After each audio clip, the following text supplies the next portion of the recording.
So ఆ దిశగా మోడీ నుంచి స్మార్ట్ సిటీలు అన్నావు కదనయ్యా, మేము ఇక మా వరంగల్ని కానీ మా ఖమ్మంని కానీ మా ఇంకో యొక్క సెకండ్ గ్రేడ్ నగరాలు కానీ వాటిని అభివృద్ధి చేసుకుంటాం.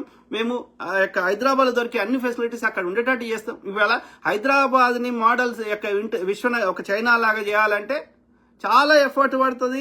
దానికి ప్రజల సహకారం అందించాలి. ఒక మూసీకే చిన్నది చేద్దామంటే వద్దంటలేరు, ఇబ్బంది పడుతున్నారు. అట్లాంటి రోడ్లు వైడన్ చేస్తాము, ఇక పార్కులు పెడతాము, ఏది ప్రతి సిటీలో మనము ఏది ఇండోర్ మాల్ కడతాము, ఇంకోటి చేస్తామంటే ఫస్ట్ మళ్ళీ అడ్డుపడేది వీళ్ళే. కాబట్టి ఇప్పుడు ఎక్కడైతే ఈజీ ఉంటుందో ఊరవతల కానీ ఇప్పుడు ఫ్యూచర్ సిటీ అంటున్నావు, అట్లా ఇప్పుడు సెకండ్ గ్రేడ్ నగరాలు ఉన్నాయి. వరంగల్ని చేయొచ్చు. ఇక హైదరాబాద్లో వచ్చినంత వ్యతిరేకత వరంగల్లో రాదు. ఇప్పుడు ఇక చిన్న నగరాలు ఉంటాయి, పట్టణాలు అంటారు కదా, మున్సిపాలిటీస్. సో వాటిని ఎంతైనా అభివృద్ధి చేయొచ్చు, మనకి అక్కడ ఎక్కువ స్కోప్ ఉంది. సో వాటిని అభివృద్ధి చేస్తే, వాటిని మోడల్ సిటీ తయారు చేస్తే, సో దాన్ని చూసి వీళ్ళు కూడా ఇన్స్పైర్ అవుతారు. అరే ఆ సిద్దిపేట మంచిగుంది, ఇంకో ఊరు మంచిగుంది, మా ఊరు ఎట్లా కావాలని హైదరాబాద్ రామ్నగర్లో ఉన్నాడో, గౌలిగూడలో ఉన్నాడో, ఇక ఇంకో నారాయణగూడలో ఉన్నాడో వాడు కూడా అడుగుతాడు, అరే మీ ఊరికి ఇంత మంచిగా ఉన్నది, అమెరికాలోకి ఇప్పుడు మన ఎయిర్పోర్ట్ పోదాం ఎట్లుంటుంది, ఇండియాలో ఉన్నట్టు ఉంటుందా? మరి ఎయిర్పోర్ట్ల బాత్రూమ్లు, ఎయిర్పోర్ట్ అంత నీట్గా పెట్టుకొని, గ్రీనరీ పెట్టుకొని, విశాలమైన రోడ్లు పెట్టుకొని అట్లా మనం చేయగలిగే శక్తి మనకు ఉన్నప్పుడు మిగతా ప్రాంతాలు మనం ఎందుకు చేసుకోలేకపోతున్నాం? దయచేసి చెప్పండి. ఇది భారతదేశంలో ఉంది కదా Rajiv Gandhi international airport, America లేదు కదా. మీరు ఎయిర్పోర్ట్ పరిసర ప్రాంతాల దగ్గరికి పోగానే మీరు చూడండి, అదే ఇండియాలో ఉన్న ఫీలింగ్ వస్తుందా లేదా, మీ గుండె మీద చేసుకొని చెప్పండి. విశాలమైన రోడ్లు, ఓకే, సో మధ్యలో డివైడరు, ఇటు రెండో మూడో లేన్లు, అటు రెండో మూడో లేన్లు, మొత్తం గ్రీనరీ. ఇంకా ఎయిర్పోర్ట్లో లోపలికి పోతే ఎట్లుంటుంది, నీట్గా ఉండదా? అక్కడ బాత్రూమ్ లాగా పోబుద్ది అవుతుందా లేదా? అట్లా మిగతా చోటు ఎందుకు మెయింటైన్ చేసుకోలేకపోతున్నాం? అది కూడా అది మెయింటైన్ చేస్తున్నాడు మనలే కదా. అంటే మనకు సామర్థ్యం ఉంది, కానీ కావాలని గుద్దబల్పు, అవునా కాదా? సో కాబట్టి ఆలోచించండి, సమస్యలకి శాశ్వత పరిష్కారాలు చూపెట్టండి. పబ్లిక్ టాయిలెట్లు ఎందుకు మెయింటైన్ చేయరాదు? అల్లకూడని బాత్రూమ్ పబ్లిక్ టాయిలెట్ యూజ్ చేయాలంటే 5 రూపాయలు తీసుకోండి, 5 3 ఎంతనో. ఇవాళ అంతా పేటీఎం వచ్చింది కదా, క్యాష్ పెట్టి ట్రాన్స్ఫర్ చేయాల్సిన అవసరం లేదు. కానీ ఆడ ఒకరిద్దరు పెట్టండి, ఆడ ఎవడు బాత్రూమ్ యొక్క వాడంగానే ఇమీడియట్గా క్లీన్ చేయండి, ఎయిర్పోర్ట్లో చేసినట్టు. ఎవడన్నా చక్కగా వాడకపోతే వానికి వాడరాకపోతే వాడిని నేర్పియండి, లేకపోతే వాడిని ఫైన్ వేయండి. వాడు బాత్రూమ్ యూజ్ చేసినాక అది నీట్గా లేకపోతే, ఖరాబ్ చేసిపోతే వానితోటి క్లీన్ చేయించండి. కానీ ఈ ఫెసిలిటీస్ అవసరం కదా. ఎంతసేపు ఇప్పుడు బయటకు పోయిన వాళ్ళు ఎంతసేపు చాపుకుంటారు, ఎస్పెషల్లీ మహిళలు. కాబట్టి ఇవన్నీ బేసిక్ ఫెసిలిటీస్ అవసరము. మరి చైనాలో చేస్తలేరా, అమెరికాలో చేస్తలేరా? మనం చేసుకునే శక్తి లేదా? కాబట్టి వీటి శాశ్వత పరిష్కారాలు ఏవి? కేంద్రము సహకరిస్తలేదు. ఇక బీజేపీ పాలిత రాష్ట్రాల గురించి మనం ఎంత మాట్లాడుకున్నా వేస్ట్. కానీ మన రాష్ట్రంలో చేయగలిగే శక్తి ఉన్నప్పటికీ ఎందుకు చేస్తలేవు? ఇవైతే అన్నిటికీ పైసలతో ముడిపడలేదు కదా, మనం అఫోర్డ్ చేయలేని పైసలు కాదు కదా. ఆలోచించండి సీఎం గారు, దయచేసి. నా రిక్వెస్ట్ ఏంటంటే, అన్ని ఒకటేసారి ఇట్లా రూపు మార్చడానికి పెద్ద ప్రాజెక్ట్ అవసరం లేదు. ఒక 5 10 మోడల్ సిటీలుగా, మోడల్ మున్సిపాలిటీస్ని తీసుకో, ఓకే, అన్ని ఏరియాలలో, okay, north Telangana, south Telangana, east Telangana, west Telangana, అన్ని చోట్లలో ఒక 5 10 నగరాలు మున్సిపాలిటీస్ తీసుకో, పట్టణాలను తీసుకొని వాటిని ఒక అమెరికా లాగా, ఒక చైనా లాగా, ఒక అభివృద్ధి దేశం లాగా వాటిని తయారు చేయి. ఇటు 2 రోడ్లు, అటు 2 రోడ్లు, మధ్యలో డివైడర్ అంటే ఏం చేస్తారు, అది ఒకటి కడతారు. ఆ కడితే ఏం చేస్తారు, ఈ తాగుబోతులు గాడి కొడుకులు పోతారు, దాన్ని గుద్దుతారు. అట్లా కాదు. డివైడర్ అంటే ఒక లొంద ఉండాలి. అంటే మధ్యలో ఏం కట్టరు, ఇంత ప్లేస్ వదిలేస్తారు, అది లొంద లెక్క ఉంటుంది. ఒకవేళ తప్పుదారి తాగుబోతు గాడిది కొడుకోవడం పడ్డా ఆపోజిట్ ట్రాఫిక్ గుద్దరు, పోయి లొందలో పడతాడు. అర్థమైందా? సో అట్లా తయారు. ఇంకా అవసరమైతే లొందల చెట్లు వద్దు, రోడ్డు మీద చెట్లు వద్దు, మొక్కలు పెట్టుకోరు, ఇవ్వద్దు, బతికేవి ఆ పొల్యూషన్లో చచ్చిపోతాయి.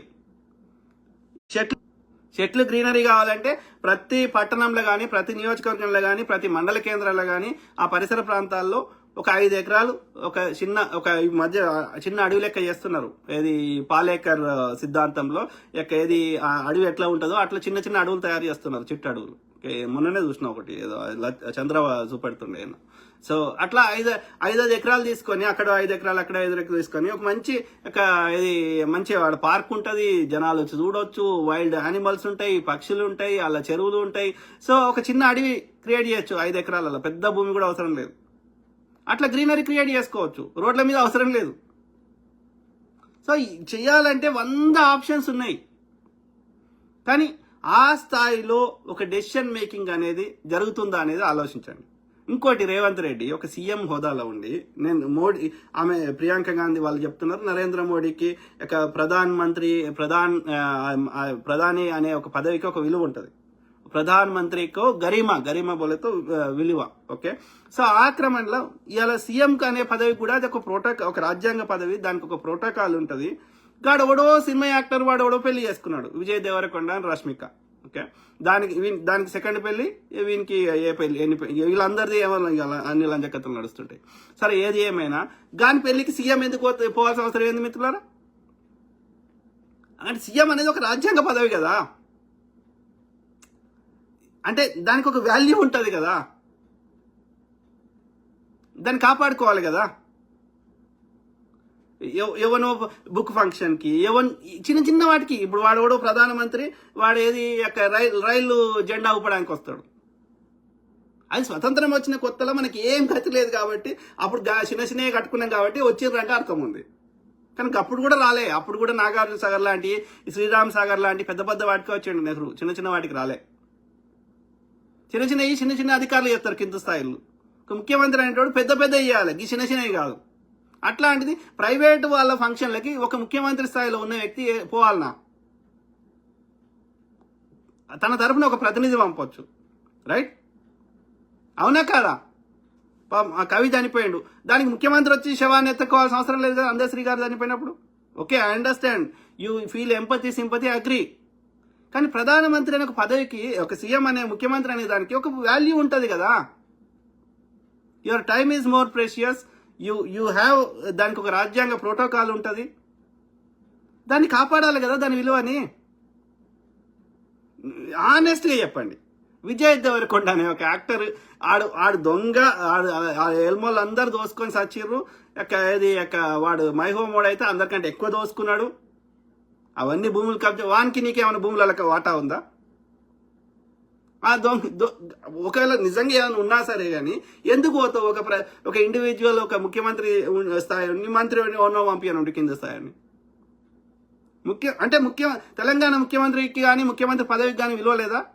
You are representing the 4 crores of Telangana people. 4 కోట్ల తెలంగాణ ప్రజలకి నువ్వు ప్రతినిధిగా పోతున్నావు ఏడికి, అది గుర్తుపెట్టుకో. సో 4 కోట్ల ప్రజలని, తెలంగాణ ప్రజల్ని వాడిని విజయ్ దేవరకొండ దగ్గర కాళ్ళ దగ్గర తాకట్టు పెట్టినట్టు అయిపోయా. మొన్న అల్లు అర్జున్ సినిమా థియేటర్కి ఓపెనింగ్ పోతుంది అంటే నీకు ఏం పని లేదా? ఇక నీకు అంతకంటే పెద్ద డెసిషన్ తీసుకునే స్థాయిలో నువ్వు లేవా? అంటే ముఖ్యమంత్రికి అంత టైం ఉందా ప్రైవేట్ వాళ్ళ ఫంక్షన్లకు పోవడానికి, లేదా సినిమా వాళ్ళ యొక్క సంఖ నాకడానికి? ఆలోచించండి మిత్రులారా. సో అంటే నువ్వు తెలంగాణ ప్రజల యొక్క ఆత్మగౌరవాన్ని యువనం దగ్గర తాకట్టు పెడుతున్నట్టే కదా. సో కాబట్టి నేనేమంటున్నా అంటే కన్స్ట్రక్టివ్గా క్రిటిసిజం చేయంగా నేను వద్దంటలేను, ఏ పార్టీ అయినా సరే. కానీ ఇక వాడు ఉండొద్దు, మేము దోసుకున్నాం గతంలో, ఇక మేము ఏడ ప్రజలు బాగుపడతారో కాబట్టి మళ్ళీ మేము దోసుకునే కాపాడుకోవాలంటే మళ్ళీ ఇలా ఇన్నిసార్లు చెప్తారు. ఫోన్ ట్యాపింగ్ అంటారు. మరి ఎందుకు చర్యలు తీసుకుని ఓడాపుతున్నాడు? ఫార్ములా ఈ రేస్ కారు అదైతే ఓపెన్గా ఉన్నది, ఎందుకు కాదు? వాడు ఎవడైతే ఇద్దరిని రోడ్డు మీద హత్య చేసిన ఎందుకు విచారణకు రావు? 20 ఏళ్ళ తర్వాత వాళ్ళు చచ్చిపోయిన విచారణకు వస్తే ఏం లాభం రా? వాడు 20 ఏళ్ళు అయితే రోడ్డు మీద. చూడండి, న్యాయ వ్యవస్థ ఎంత గలీజుకున్నది అంటే కావాలని ఇక సామాన్యులకు న్యాయం ఎక్కడ దొరుకుతుంది? ఎలా వాడు హత్య చేసింది నడి రోడ్డు మీద బస్సులు వస్తుంటే మనకు వీడియోతో సహా ఆధారం ఉంది, అది విచారణకు రాదు. ప్రొఫెసర్ సాయిబాబా ఏం చేయలేదు, కానీ అయినా సరే వాడు అనుమానంతో జైల్లో పెడతాడంట 10 ఏళ్ళు. 10 ఏళ్ళ తర్వాత ఏమీ ఆధారం దొరకలేదని ఆయన రిలీజ్ చేస్తారంట. మరి 10 ఏళ్ళు అనుభవించిన శిక్షకేంది? ఒక దగ్గరనేమో ఆధారం ఉంటుంది, వాడు శిక్ష పడది, ఎందుకంటే విచారణకు రానియాడు. ఇంకో దగ్గరనేమో ఆధారం లేదు, కానీ వాడికి శిక్ష పడుతుంది. ఇలా సోనం వాంగ్చుక్ ఆయన ఏది లద్దాఖ్ నుంచి అక్కడ ప్రజాస్వామ్య పునరుద్ధరణ కోసం కొట్లాడుతుంటే జైల్లో పెట్టారు కావాలని ఒక కుట్ర ప్రకారం. ఎందుకంటే అప్పుడు కాశ్మీర్ ఎన్నికలు ఉన్నప్పుడు. ఇప్పుడు 6 నెలలు జైలు గడిపినాక ఇవాళ సుప్రీంకోర్టు తీర్పు ఇస్తుంటే అప్పుడు మళ్ళీ వీళ్ళని తిడుతుంది, వీళ్ళ మీద మొట్టికాయలు వేస్తుంది, వీళ్ళకి చెడ్డ పేరు వస్తుందని వీళ్ళు పెట్టిన దొంగ కేసుని వాపసు తీసుకున్నారు. ఎవరు? మోడీ. లేకపోతే మోడీ ఆధీనంలో నడుస్తున్న బీజేపీ అనుబంధ సంస్థలు లెక్క నడుస్తున్నాయి. కానీ ఈ 6 నెలలు ఆయనకి ఎందుకు శిక్ష చేసినావు? నువ్వు కేసు వెనకకు తీసుకున్నావు, నీ దగ్గర ఆధారం లేనప్పుడు ఆయనకి ఎందుకు శిక్ష చేసినావు? అంటే ప్రజాస్వామ్యాన్ని కూని చేయడానికే కదా. అంటే ఆ వ్యవస్థల్ని పెట్టింది ఎవడు ప్రశ్నిస్తే ఎవడు వాళ్ళని శిక్షించడానికా? ఏదైనా ఆధారంతో నువ్వు కేసు పెడితే అర్థం ఉంది. లేదు ఒక టైం బౌండ్ కమిటీ ద్వారా ఇప్పుడు ప్రొఫెసర్ సాయిబాబును పెట్టినావు, నువ్వు విత్ ఇన్ 3 months నీకు అనుమానం వచ్చింది తీసుకుపోయినావు, ఓకే, విత్ ఇన్ 3 monthsలో నీకు ఆధారాలు బయట కేసు ముందు పెట్టలేకపోతే బెయిల్ మీద రిలీజ్ చేయి, ఆధారాలు వచ్చినప్పుడు వాడు ట్రయల్ చేయి. అట్లా అంటే ఎవడు ప్రశ్నిస్తే వాడిని లోపలేయాలి, ఎవడు అన్యాయం చేసిండో వాడిని మాత్రం కాపాడాలి. ఇది న్యాయ వ్యవస్థ. నేను సంకల్పం కుదుకోవాలి. ఆలోచించండి మిత్రులారా, దయచేసి ఆలోచించండి.